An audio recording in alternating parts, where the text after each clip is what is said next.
na ye nyina ye de yakwa na yakwa ka buma ka say eki say na ade ne ko women na be register just for ye ne say bit makwa campaign and na say for na ye de ye but enye lawful cra say obi betwo ni din krompo a e so odi we ma enti no sa argument ankrofo make na obekọ police station bebre na aye ntokwa sometimes medwe ho amenti ase betimi dwe ho sa amenti ase enti ye starting nyina no my regional chairman Ira Benjamin Ama ofre ye nyina 2 year for kasa kire obi na me kasa kire MPP ma nyina say omo mba betwro din no omo na yefiwa e ba kwasere omo na omo beto aba na maye nti kwen e befa so omo ba betwro omo din kwen e befa so omo twro omo din a e bekoto tin na bibi omo ye bia koye no saa kwan na wose ye fa so na de NDC fo gina kire keka ade ye nya bi de omo se ye nye esiden last year ye beto ye ba betwro din for assembly member election say true din what is this work as say more serial numbers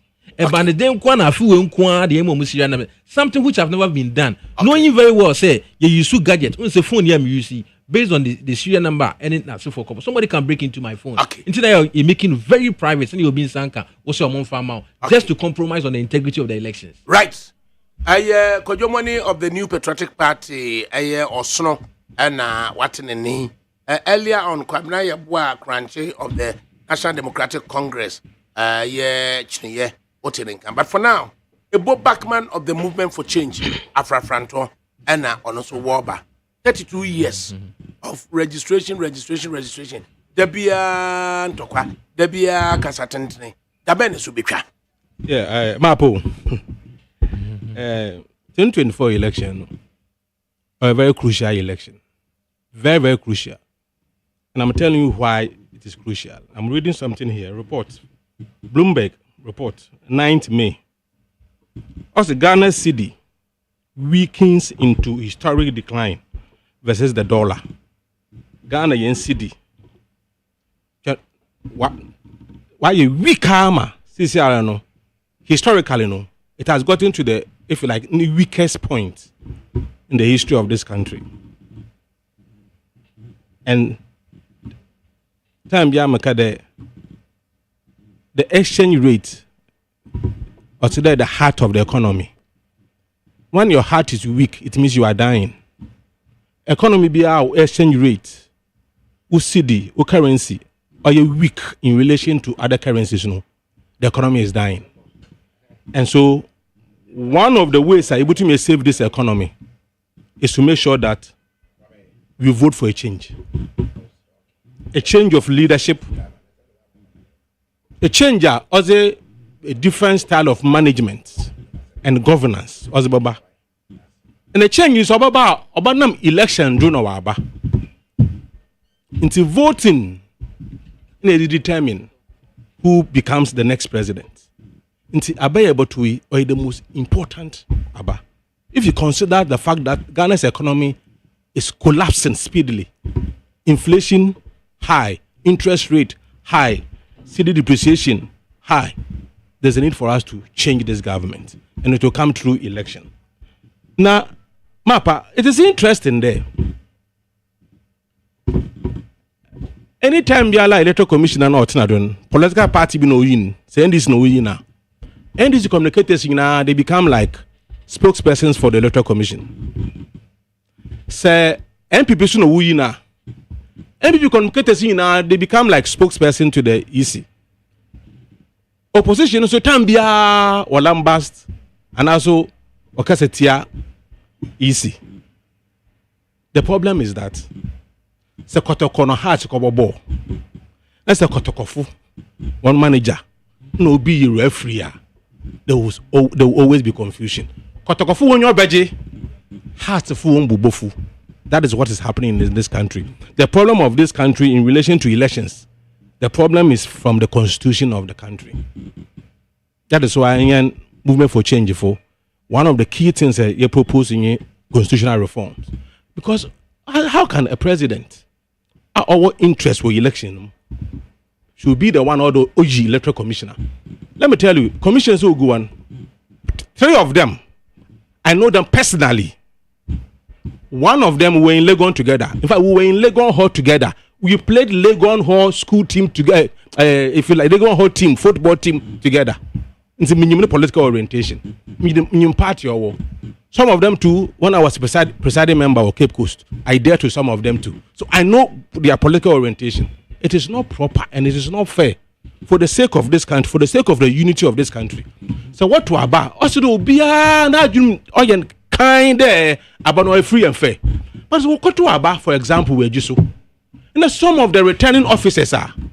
I tell you, why you Juma Electoral Commission? Why you party executives of the ruling party? Na you cry na you bay. You cry ya na you bay.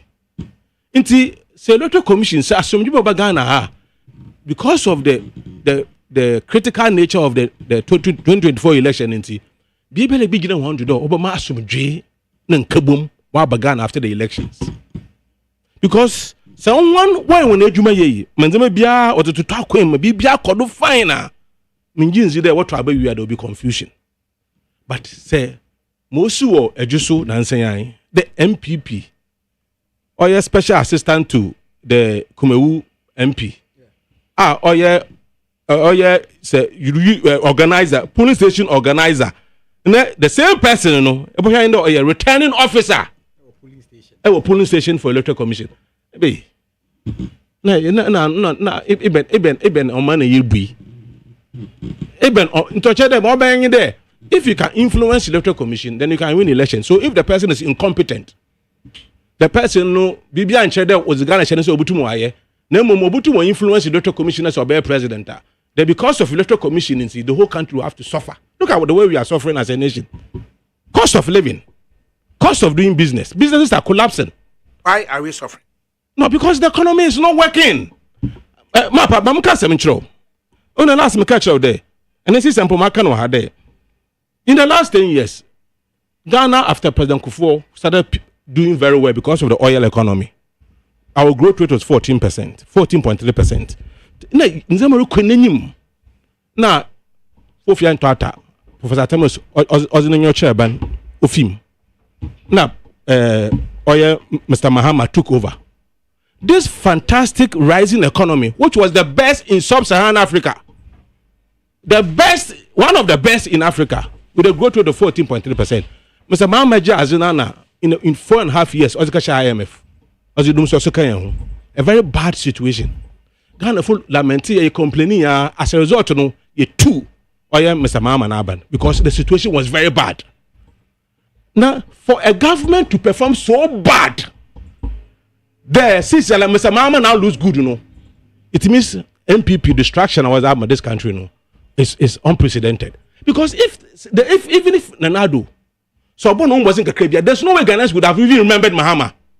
Today, the man who took us to the IMF within 4.5 years, the man who took us to the who gave us doom, so it's now why the saint because of Nanado, Dr. Bawumia, Abura Wabo. I've said it today. If there's no, you can pardon Dr. Bawumia for all the lies and promises are unfulfilled promises. You can between your pardon all the things that Waka Kana went to one issue, one particular issue, all the Ghana food to abate only the exchange rate issue. Remember, he said it there when the dollar was $1 was equal to 4 cedis. Dr. Bawumia described it as Medonyami exchange rate. Fundamentals. When it was 1 against 4, that's why I'm Medonyami exchange rate. And when the fundamentals are weak, the exchange rate will expose you. 7 years on, $1, almost 15 cedis. And we want to justify this. Okay, let's hear Sajifo or Siadia your Bidua Ajima Bedu. Are we doing religious politics, ethnic politics, or regional politics? Entieno. Tiawa, wabami ya mawasia ma yenye nipa sabiyo sababuaye. Yewa adiaba akoso soa yenyina ya bonofo na hayapa ne se sani yenyina ya original hospital wo sunyane hadie.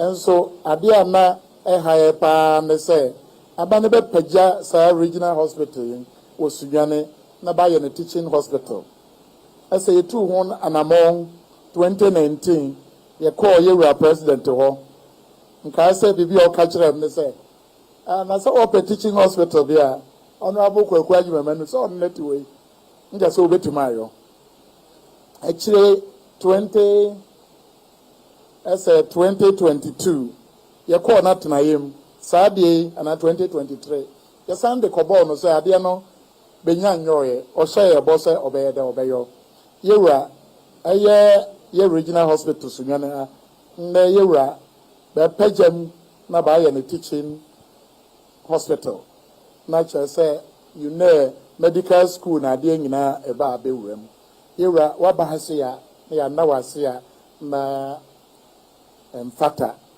yewura one district one factory nti say why ye bi wo ha ama bono region ha say yehu say bi wo ha mempasua so bi wo ha ba bi wo ho nye ni nyina na o ye adwuma de so yewura say bi o ye adwuma de na say da wase na yes say one district one factory ba bi a adwuma no enkoso no ye besrew say wetumi ahwe wo kwa pro ide na nanom bankasa ba na enya adwuma na ne onya bi na beka kirew na afi ho aboaye yewura nanka regional hospital ba ye na teaching hospital yewura no krapa wo mu na teaching hospital na ba ye no ye wo na ka de pa se wuram ansa na agina ho asipi se teaching hospital yewura eno de bentimi nyoye akwa to se minsura makasa okwa akoye se dini na onkoye dini na wapenso one ye de hye na adodankwa akufu ado na ho atima hyemu kena na niema esese betimi de hyem ma eye teaching hospital na ejina pinu yewura wa hwe e de amaye yewura wa ba ha nei nka airport ma da wase na yewura airport no emra ba yo no na adodankwa akufu ado obebie de maaye no o hye bo se obaye phase 2 no obaye na obetrim se baye plane no bebesi anajo na ne yakeka ho yewura mpa o de hye ho budget num na budget ese kwa na okọ ya akọ awiye yewura ye wo me yante ho hwe anja se bati ba bi ba yo yanka se ba bi abayo na onye o na omu ye de no so o hye budget num yewura onkoso ya hu so oboso me be nso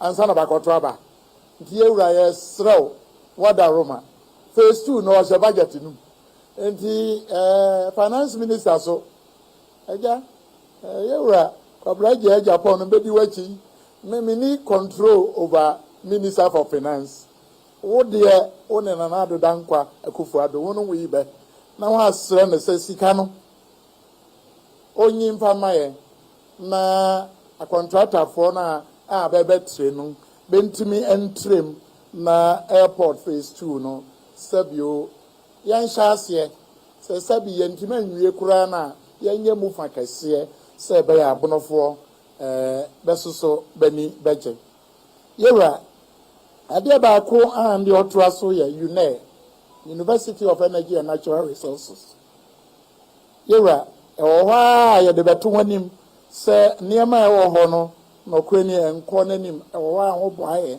nkakra yewura waba ha nei na yeni nse wo so no kokroko na so kokoko no kra bia nima menti e menye beka ne se kumprako graduate 1995 kumprako na nka ho na de ma ya nana nti menye de menya manyo edu ba bia no beka se ngo bode edu ba bia ba nka nso adwembadu mi de ne ehu ne nka o nhu bibi se onini a na anu se ne ba ye games bi abayo ye no yewura niema bi enhu se ode atoto akwa ne so eye university ne stadium no o se niema na tata me adwembadu hu a na maka ndahwase na anu nko ho nhu se ho wo wura ho kwanem wo wura ho kroma wa ya tata nhu na manka aya na ngo oye de otetem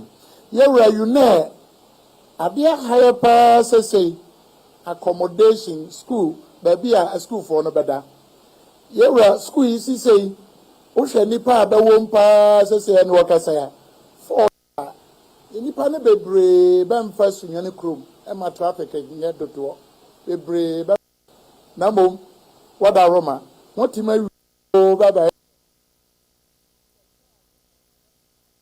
bayo madawase yewura na bade fire school to no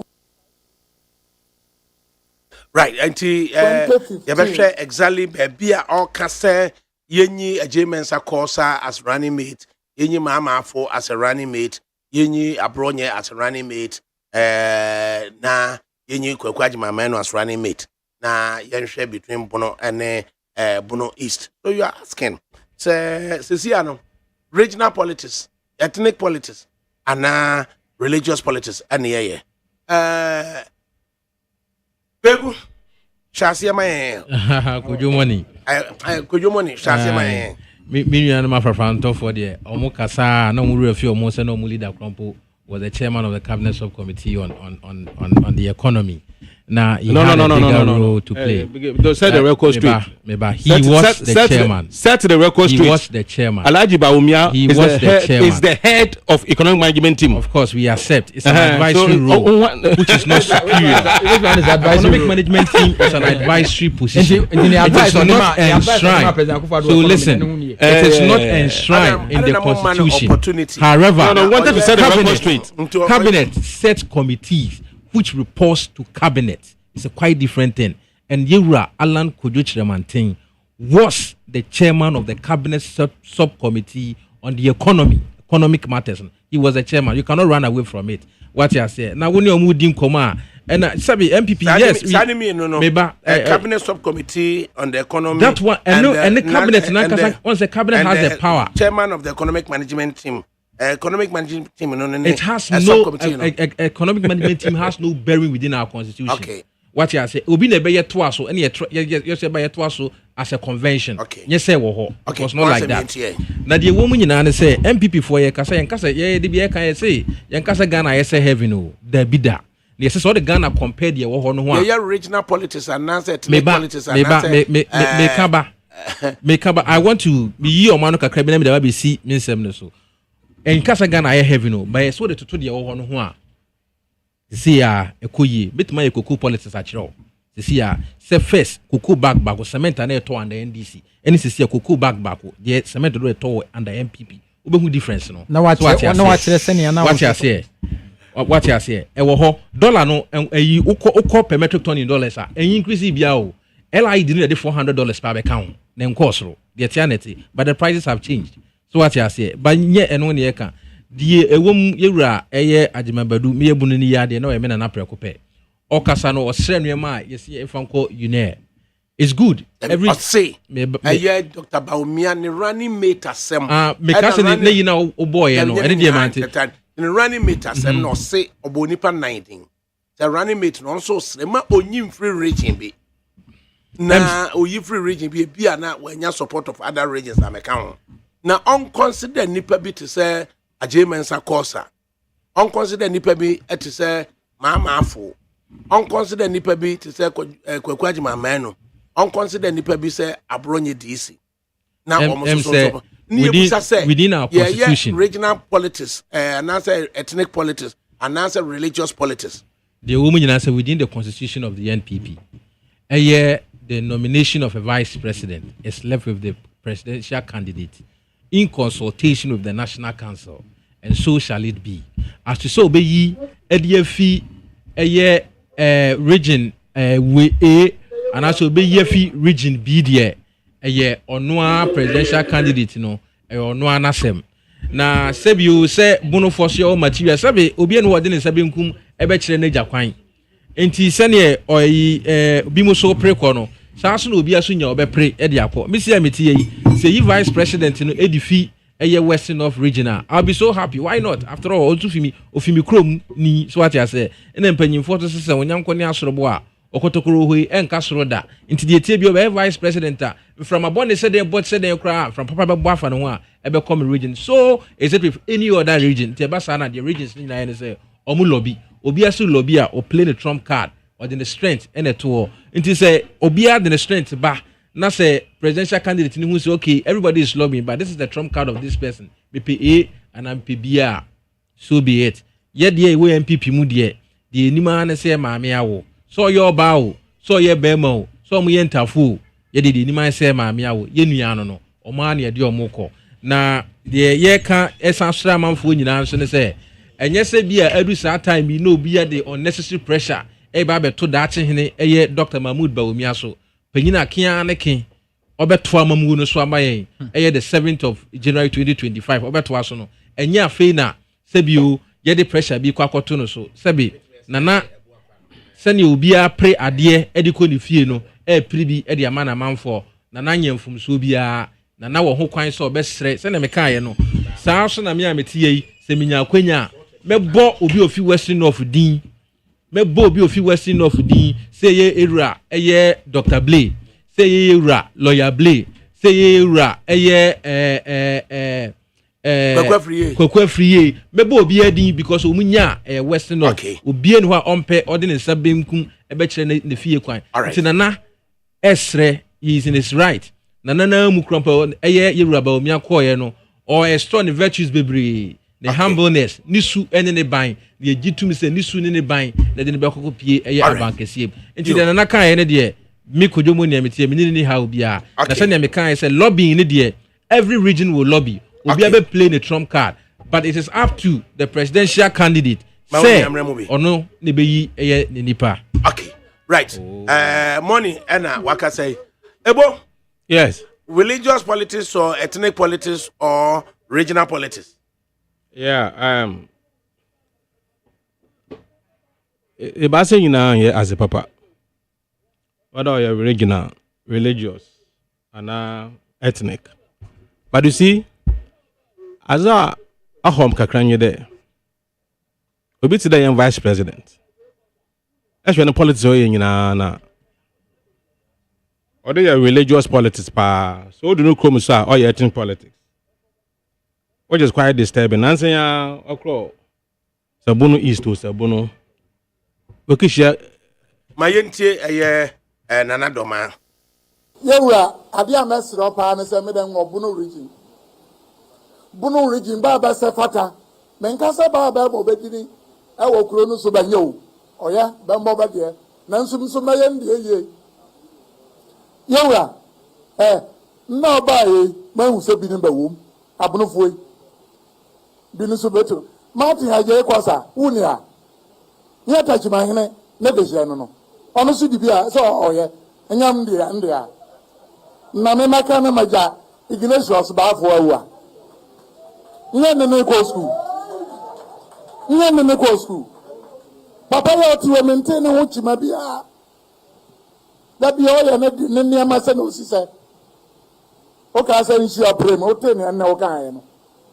Ne o se me ka Yewura vice Pacho Ignatius ba afọ awu ono so di oya candidate oya obedru ba bi kura no anhwe kura no se benchema mam so kwa ma akwa aboso ni ndidi nachi Yewura ndi je bi so ba fra ne kwaku ajuma manu ono so dibia ono so oya Yewura adise ba mo honorable mama afo ananyo no oya ha honorable na so dibia won fa ne ma bi mbam dama ngro Yewura ne America ne tia wane se nipa na obachusu no asowura ne mate no ya bono region to that extent bono is yaso ya wo interest wom yaso ya pese ya nkofo no enti om so pese om nkofo no so no ya consider om highly ebo yeah na man da some in America na na nezen bayin as in it is not wrong then and also be express interest.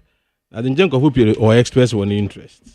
International express nana and yeah one one wish and I express. Now my cousin be there. I don't want to say the kind of politics are large about me already. Osonde ebeko chapo de kasra nkrofo. Anaso ebeko zongo de kasre munuanom nkramofo. De ebeko kro bi mu na akade epede hye Christian fo nkoten. Na anyone kasa. It is not the best. A kasra won Christian fo hye wa so dem na kasra wona oye fine. Muslims hye wo mosque and also akozongo him the zongo they predominantly or Muslims na hye wona fine. But to go to a region and say that you want to meet Christians in the region, that is not the best. You see, religious politics. Some time ago, you're watching what tape do there.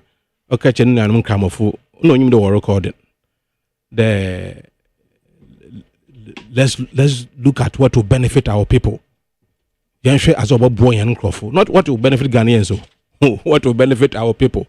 I am one of you, so vote for me or support me. Recording. And that kind of politics is not dangerous.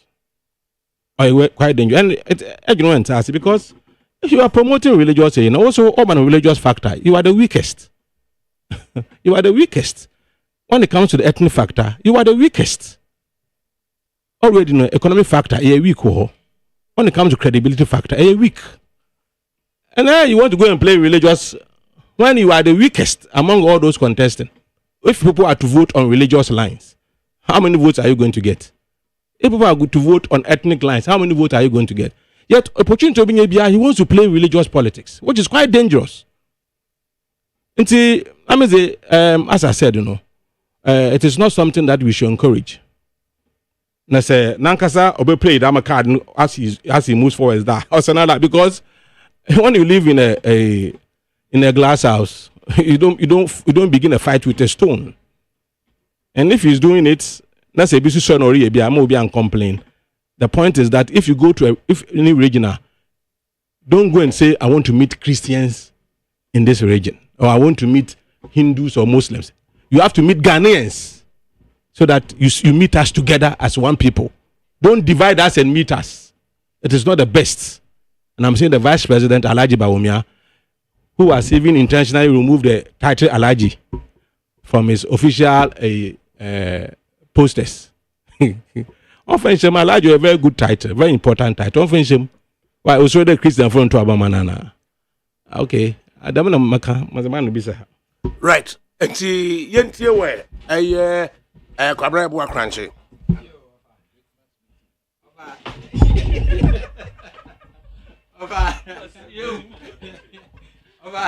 Papa Antonio sono di omoye. So say Papa Antonio firo sunu mu na pie. Enti won di omoye. Omu dido.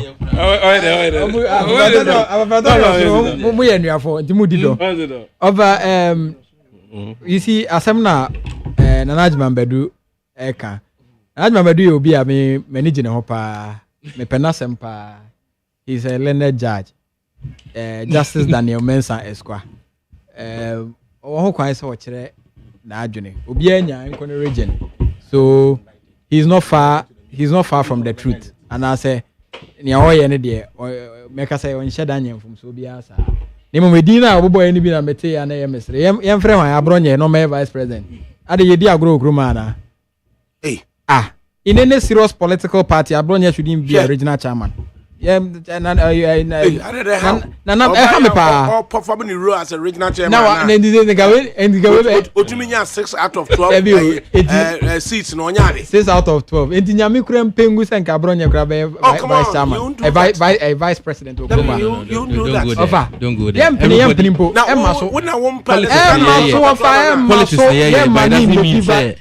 vice president Okruma. And I was saying, Bafu, I higher. You could my menu. And a mama for you any papa na okoto covid the durabana and honsem bebre no na yema na vice president and the maso of I remember do on kwan so bonkro fodin ba enye adwuma but the American say let me borrow the words of Dr. Bawumia in 2020 article where you published June 27 2020 or say the best running mate in the world will not make a difference if the president is indecisive or incompetent. Ava, when you say to Obama, Dr. Bawumia, MPP constitution no bra ese coordinate running mate kra ebetudwa meboa onso okosan kosre time say yensan man mre ni bi nka ho meboa e kire so ye indecisive me ameti asisi e say me medi mampani a minimo bi a me bedi mampani a me ma na ye ma bedi akire me no kasa sisi ayo se mpese me run for 2024 election a me wo bi a me owo mitrima na se me na di kasasi a e kire se sa nipa no ono be ma bedi akire ya ma time odia unim nienti on to mean select no wa senkrofo be ohabo so om nyina obey mo running mate ebra om ko primaries na no rural and chermati no nyina wo mu no enkrofo bi kodi na chi because say ni aso om boss be om running mate enti enei no aye dina man so obeyi running mate eno dan chen Dr. Bawumia are incompetent obi enu awa ready so be associated with such a ticket only pa the economy ase ne sema economy na gine sem say pacha who would want to be associated with such a person and they nipa we otia good morning e say o check time na wo hwe say enya wia na abo a enu ti ama obi anya ready say odi ne ho be den e be bata no because the ticket is not credible and the American nyanze Dr. Bawumia whoever or pen the running mate dey enya asem because or incompetent and then or say indecisive into onyo obi a oba baby bi surunku bia me kono over say me final comment na what 32 seconds over me kono ade a mesre Ghana fo nyina ne say 24-hour economy yanchi yamanyoku NDC yetie omwanu disem yetie omusufre adwuma sem ya ade titiro a eha Ghana mabunu enu nti 24-hour economy no an opportunity a de be unlock unemployment nti ye be stress womo mo de anom sori waka no koto bo mayura John Dramani Mahama na after 2025 no ADAKABRI be adwuma Magjerry be adwuma doctor be adwuma na afi nso teacher backman so aye adwuma obia be nya bia ye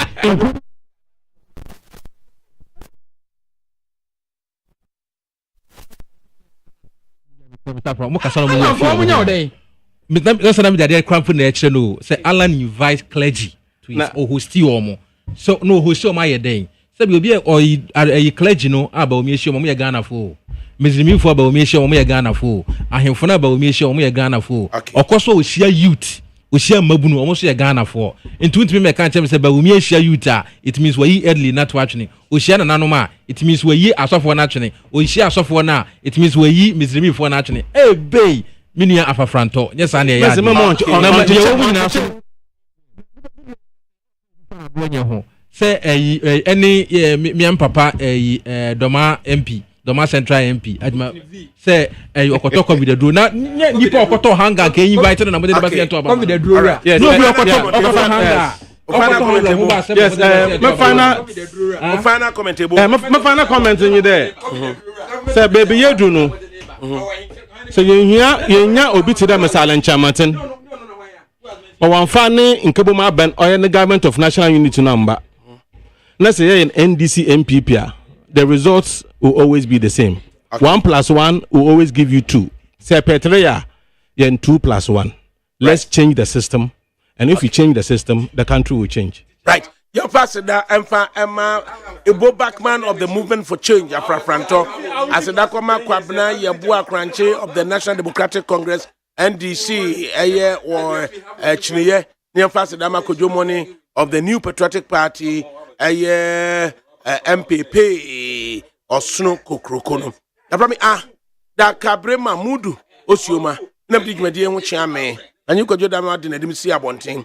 Major Sajman ne kwefriye boni chidom na afi so no abena frema abankro woni nana ya asafo o na technical production so na but for now Olakoku Michael Abna Moe and DJ Foreigner o de ebe kofi o de ebe ko keep listening to NEAT 100.9 FM.